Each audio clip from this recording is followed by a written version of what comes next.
हाय, अस्सलाम वालेकुम, good afternoon, नमस्कार, सत श्री अकाल। मथुरा की नगरी के राधे राधे। आठ महीने का टॉर्चर।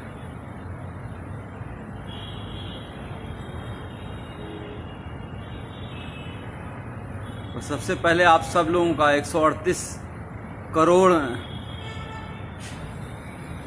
भारतीयों का, अपने देशवासियों का मैं शुक्रिया अदा करना चाहूँगा, धन्यवाद अदा करना चाहूँगा, जिन्होंने मेरे लिए सोशल मीडिया पे हो, चाहे दुआएं मांगी हों, चाहे प्रार्थना की हो, चाहे मंदिर गए हों, गुरुद्वारा गए हों, मस्जिदों में, चर्च में, हर जगह जहाँ से इतनी दुआएं मेरे लिए हुई हैं, मैं सोच भी नहीं सकता था कि लोग मुझे इतना चाहते हैं।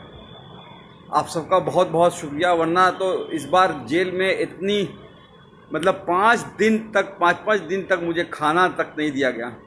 इतना टॉर्चर किया गया, मेंटली भी और फिजिकली भी, कि क्या बताऊं आपको। अगर कहा जाए, खुद को पोषण का शिकार हो गया हूं। पैर दिखोगे कभी, अभी दिखाता हूं तो ऐसा लगेगा कि मतलब लकड़ी हो गया है, पर निकल आया बाहर।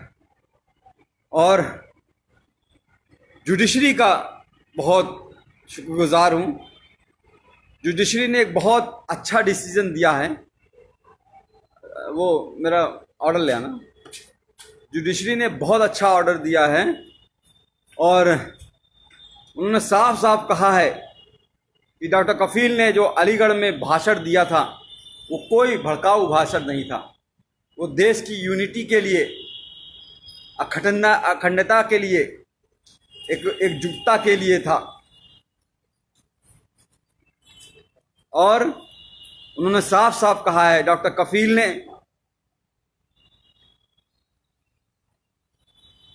हेल्थ पे बात की है, एम्प्लॉयमेंट पे बात की है, एजुकेशन पे बात की है, रोटी कपड़ा मकान पे बात की है। हाँ, ज़रूर एनटीसीए के खिलाफ बोला है, एनआरसी के खिलाफ बोला है, पर यह भी कहा है कि जो भी प्रोटेस्ट हो, गांधी जी के अहिंसा के, सद्भावना के साथ होना चाहिए। कोई हिंसा नहीं होनी चाहिए। सबसे मिलकर, भाईचारे के साथ मिलकर सबको साथ आना चाहिए। फिर भी उसके बाद जिस तरह से मुझे टॉर्चर किया गया, मुंबई एयरपोर्ट से पकड़ के 48 घंटे तक इंटरोगेट किया गया। एसटीएफ की टीम ने ऐसे ऐसे सवाल पूछे, अरे आपने तो कोई पाउडर बना लिया है जिससे करोड़ों इंडियन मर जाएंगे। मैंने कहा, भैया मैं डॉक्टर हूँ बच्चों का, मैं कहाँ से पाउडर बना लूँगा? कोरोना की बात कर रहे हैं क्या? तो आप चाइना से पूछिए। आप सरकार गिरा रहना चाहते हैं, हमारे पास फ़ोन रिकॉर्डिंग, हमने कहा लाइए सुना दीजिए, एक भी सबूत आपके पास हो तो। मैं कोई पॉलिटिशियन तो हूँ नहीं। आप जापान गए थे, मैंने कहा हाँ, पाकिस्तान क्यों नहीं बोल दिया? अरे जापान कैसे, इंडिया से बाहर कैसे जा सकता हूं जब पासपोर्ट मेरा जुडिशरी के पास जमा है? तो एक तरह से बहुत टॉर्चर किया। फिर जेल में रह के, जेल में ऐसी जहां रखा जहां पे 150 कैदी थे। वो 9 महीने का बीआरडी ऑक्सीजन ट्रेजिडी के बाद जो 9 महीने का दर्द था, उसको उससे ज्यादा, उससे कई गुना, हजारों गुना ज्यादा, पतली पानी की तरह दाल, कच्ची रोटियां, वही सुबह शाम खाना है। जीना था। उम्मीद थी कि आप लोगों से दोबारा मिल सकूंगा, मुखातिब हो सकूंगा, आप लोगों से बात कर सकूंगा, और आप सबकी दुआएं काम आई। आज आपके साथ हूं फिर से दोबारा।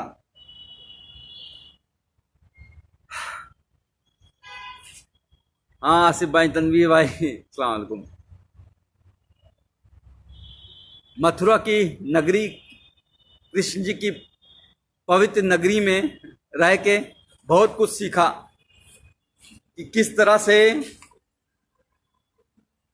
भगवान कृष्ण ने कहा है कि कभी भी किसी को धोखा नहीं देना, अपना दिल साफ रखना, यही धर्म होता है। और हम लोग रामायण देखते थे 9 बजे से 10 बजे तक, हर रोज आता था, लॉकडाउन के टाइम भी। तो उसमें भी जो उत्तर रामायण में महर्षि वाल्मीकि जी ने श्री रामचंद्र जी को जब एक बात कही थी,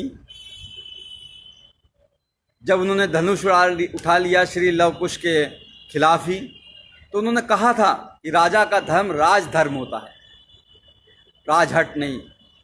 पर यहां तो राजा मेरा बाल हट पे आ गया। बच्चों की जान बचाने की कितनी बड़ी सजा दोगे भाई? क्या बच्चों को जान बचाना इतना बड़ा गुनाह हो गया था? सारी लोग फोन कर रहे हैं, फोन नहीं कीजिए कोई भाई, मैं कुछ देर बात कर लूं, बहुत दिनों बाद, 8 महीने बाद आपसे। राकेश चौधरी साहब शुक्रिया, वैभव पाठक थैंक यू यार, थैंक यू। इरफान खान साहब सलाम, आई लव यू टू। तो मैं ये कह रहा था कि महर्षि वाल्मीकि जी ने श्री रामचंद्र जी से कहा कि बाल हट मत करो। इस तरह से प्रताड़ना देना, 9 महीने उस वक्त जेल रखना, फिर बहराइच वाले कांड में भी 2 महीने जेल रखना, फिर 8 महीने इतना टॉर्चर कराना जेल में। बार बार सिर्फ यही कहा जा रहा था कि तुम उन 70 बच्चों की बात नहीं करोगे, जो 70 बच्चे ऑक्सीजन की कमी से मर गए हैं, उनकी कभी बात नहीं करोगे, उनको भूल जाओ। कैसे भूल जाऊं? अपने सामने मरते हुए उनको देखा है। कोरोना के टाइम जब इस भारत में, इंडिया में कोरोना ने एंट्री नहीं की थी, 27 जनवरी को मैंने वीडियो डाला था कोरोना पे लेके, और उस वक्त मैंने साफ साफ कहा, बताया था क्या करना है, क्या नहीं करना है, कैसे इससे बचना है। और 30 जनवरी को पहला केस इंडिया में आया। मैंने माननीय प्रधानमंत्री नरेंद्र मोदी जी को 19 मार्च को ही एक लेटर जेल से सुप्रिंटेंडेंट जी के द्वारा भिजवाया, और उसमें साफ कहा कि हम कम्युनिटी ट्रांसमिशन से बच नहीं सकते, हमारा भारत देश ऐसा है। क्योंकि मैंने पूरा भारत घूमा है, कितनी गरीबी है, एक एक घर में 4-4 लोग कैसे रहते हैं, एक पूरी झुग्गी झोपड़ी बस्ती होती है, हजारों लोग उसी में रहते हैं। जैदू भाई जी, तो उसमें रहते हैं, वो कैसे रहते हैं, वो कैसे दूरी, 2 गज की दूरी रहो, कह देना आसान होता है, पर वो इतना आसान नहीं है गरीबों के लिए। कितने माइग्रेंट बेचारे चलते चलते मर गए, ट्रेनों में दब गए।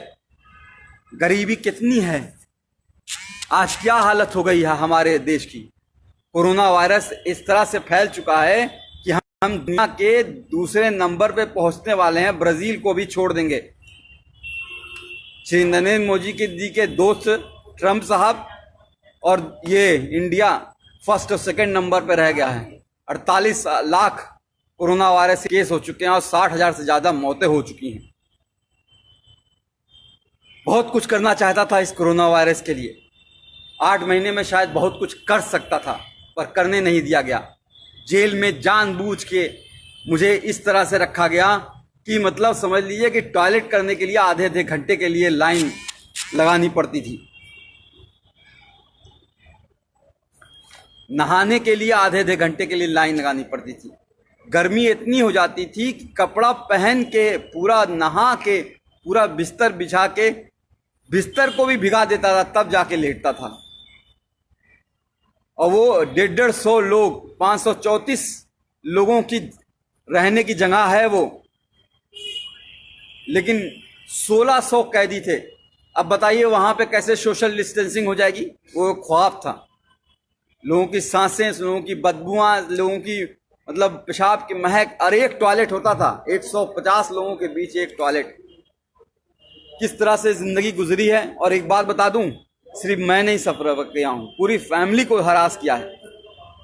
पूरी फैमिली को जिस तरह से प्रताड़ित किया गया है उसका कोई बयान नहीं है। गोपाल दीक्षित जी, शेखर जी, मैं हायस कर रहा हूं अपनी सेहत, अब तो कुछ बनाऊंगा। वहां तो पतली दाल से जिंदगी बस चलानी थी। तो मेरी बच्ची, मेरा बच्चा जो 11 महीने का था, जब चल नहीं पाता था तो उसे छोड़ गया था, आज चलता है, दौड़ता है, बोलता है। पिछली बार भी जब बीआरडी में 70 बच्चे मरे थे और उस वक्त भी बिना बात के झूठ केस में फंसा के जेल भेज दिया गया, और जब 9 महीने बाद हाई कोर्ट ने कहा कि अरे डॉक्टर कफील की कोई गलती नहीं थी, इंक्वायरी रिपोर्ट में आ गया अरे डॉक्टर कफील की कोई गलती नहीं थी, तो भी जब बाहर आया तो मैंने अपनी बच्ची को चलते हुए देखा। उस वक्त भी अपनी बच्ची जब वो को छोड़ के गया था तब भी वो 11 महीने की थी, चल नहीं पा रही थी और बड़ी हो गई थी।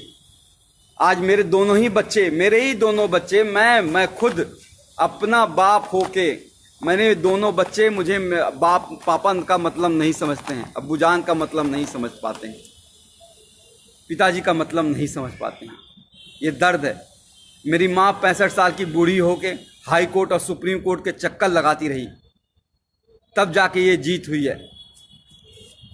और जुडिशरी ने इतना अच्छा ऑर्डर किया है। एक बात और करा दूं, एसटीएफ का शुक्रगुजार हूं कि उन्होंने मुंबई से मथुरा लाते वक्त मेरा इनकाउंटर नहीं कर दिया विकास दुबे की तरह, वरना तो शायद वो मुझे मार ही देते। लोगों की आवाज़ को दबाना ही इनका काम है। बहरहाल ऑर्डर आपको पढ़ के सुनाना चाहूँगा। इतना अच्छा ऑर्डर गोविंद माथुर साहब ने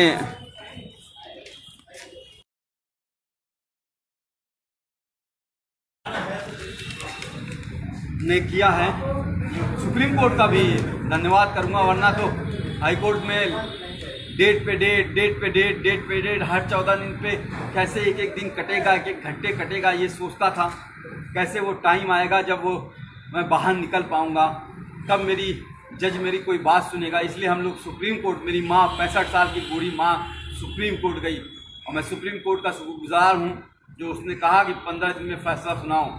और मैं चीफ जस्टिस गोविंद माथुर जी का हाथ जोड़ के शुक्रगुजार हूँ जो इन्होंने इतना अच्छा ऑर्डर दिया 15 दिन के अंदर ही, जिसमें साफ साफ लिखा है कि एमबीबीएस करने के बाद 2016 में मैंने ज्वाइन किया था, 2017 में घटना हुई थी, 1 साल का जूनियर था मैं, जूनियर मोस्ट डॉक्टर, और फिर भी उन बच्चों को बचाने के लिए जी जान लगा दी, और उसके बावजूद उनको जेल भेज दिया गया। और ये नहीं, इसके अलावा नहीं, the petitioner and his other family member including the detainee were continuously harassed and victimized by the state authorities including the district administration Gorakhpur by several means। मेरे यानी कि मुझे ही नहीं, पूरी फैमिली को सरकार ने बुरी तरह से तोड़ना चाहा। मेरे भाई पे गोली मारी गई थी, आपको याद होगा शायद, वहाँ पे जहाँ पे चीफ मिनिस्टर खुद मौजूद रहते हैं 500 मीटर दूरी पर। आज 3 साल होने जा रहे हैं उस बात को, एक भी कोई गिरफ्तारी नहीं हुई, कोई चार्ज नहीं हुआ है। बहरहाल आते हैं हम एएमयू के जो लोग कहते हैं कि भाषण मैंने गलत दिया था उसके बारे में। कहते हैं कि मैंने भड़काऊ भाषण दिया था, कहते हैं कि मैंने 2 धर्मों के बीच, 2 रिलीजन के बीच एनमिटी, हेट्रेड, वायलेंस फैलाने की कोशिश की। पूरी स्पीच लिखी है उन्होंने, पूरी speech, the version of the speech, पूरी स्पीच लिखी है, एक एक लाइन लिखी है कि जो मैंने बोला है। और उसमें उन्होंने कहा है कि मैंने ऐसा कोई बात नहीं की थी जो कि किसी भी धर्म के बीच में नफरत फैलाए। मैंने बात की थी देश की अखंडता की, यूनिटी की, सद्भावना की। मैंने बात की थी एजुकेशन की, हेल्थ की, एम्प्लॉयमेंट की, इकोनॉमी की।